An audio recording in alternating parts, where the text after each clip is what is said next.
Good day everyone! Welcome back sa ating 28-day Bible Study kung saan ay isa-isa nating pinag-aaralan ang 28 fundamental beliefs ng Seventh-day Adventist Church.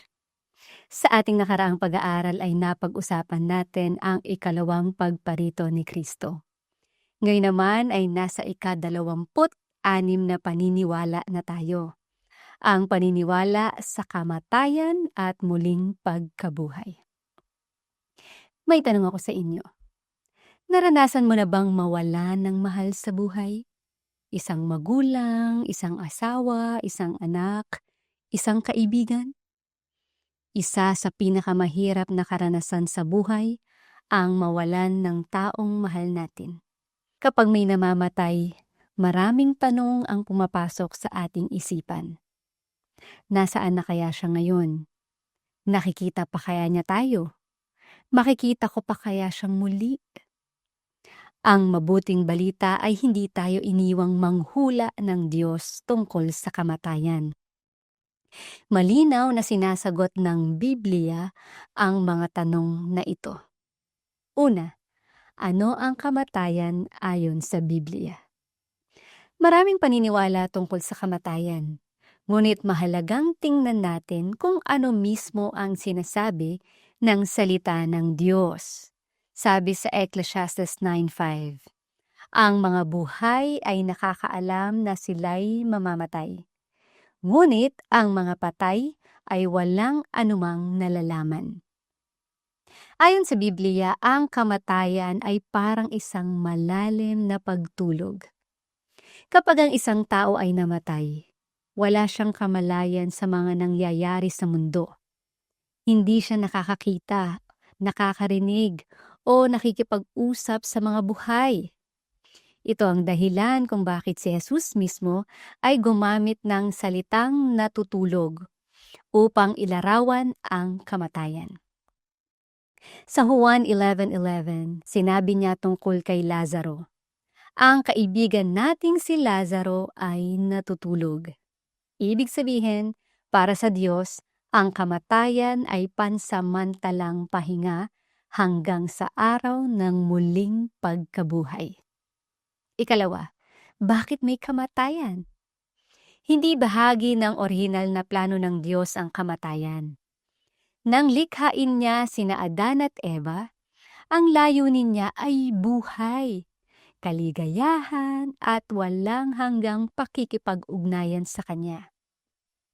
Ngunit nang pumasok ang kasalanan sa mundo, pumasok din ang kamatayan.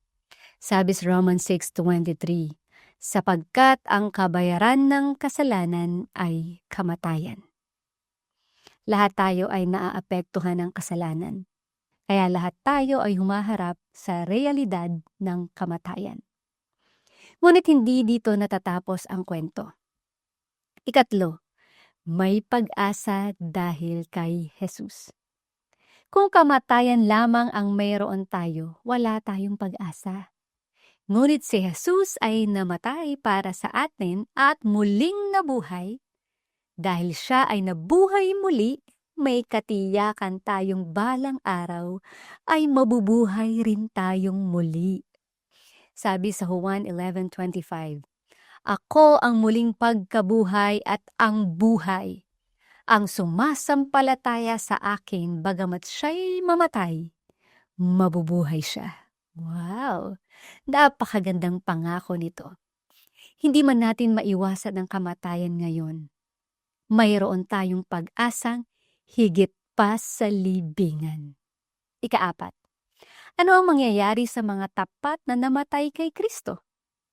Sabi sa 1 Thessalonians 4:16-17, sapagkat ang Panginoon mismo ay bababa mula sa langit at ang mga namatay kay Kristo ay unang bubuhayin.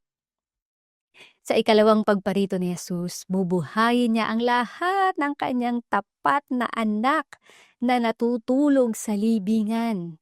Isipin niyo yon, ang mga mahal nating magulang, mga anak, mga kaibigan, mga kapatid sa pananampalataya, kung sila ay namatay na nagtitiwala kay Kristo, muli natin silang makikita. Wala ng paghihiwalay, wala ng libingan, wala ng luha. Ito ang tinatawag na unang pagkabuhay na muli. Ikalima, ano naman ang mangyayari sa mga hindi naligtas? Sinasabi sa Pahayag 25 na ang ibang mga patay ay hindi mabubuhay hanggang matapos ang 1,000 taon. Pagkatapos ng milenyo ay magkakaroon ng ikalawang pagkabuhay na muli. Sa panahong iyon ay magaganap ang huling paghuhukom ng Diyos laban sa kasalanan at kasamaan. At dito, tuluyang mawawala ang kasalanan magpakailanman. Ika-6, paano tayo makapaghahanda? Ang pinakamahalagang paghahanda ay hindi ang malaman kung kailan tayo mamamatay. Ang pinakamahalagang paghahanda ay ang magkaroon ng relasyon kay Jesus ngayon. Sabi sa John 17:3, ito ang buhay na walang hanggan, na ikaw ay makilala nila na ay isang Diyos na tunay at si Jesucristo na iyong sinugo. Kaya araw-araw ay inaanyayahan tayo ng Diyos na magtiwala kay Jesus. Magsisi sa ating mga kasalanan. Tanggapin siya bilang ating tagapagligtas. Mamuhay ayon sa kanyang kalooban. Kaya ano ang paniniwalaan natin ngayon? Ang kamatayan ay parang pagtulog ayon sa Biblia. Ang mga patay ay walang kamalayan sa mga nangyayari sa mundo. Ang kamatayan ay bunga ng kasalanan. Si Jesus ang nagbibigay ng pag-asa laban sa kamatayan. Ang mga tapat kay Kristo ay muling mabubuhay sa kanyang pagbabalik. At ang buhay na walang hanggan ay para sa lahat ng nagtitiwala sa Kanya. Mga kaibigan, maaaring nakaranas ka ng matinding lungkot dahil sa pagkawala ng isang mahal sa buhay. Maaaring may pagkakataong gusto mo silang makita muli, makausap muli, mayakap muli. Ang magandang balita ng Biblia ay ito. Hindi habang buhay ang paghihiwalay.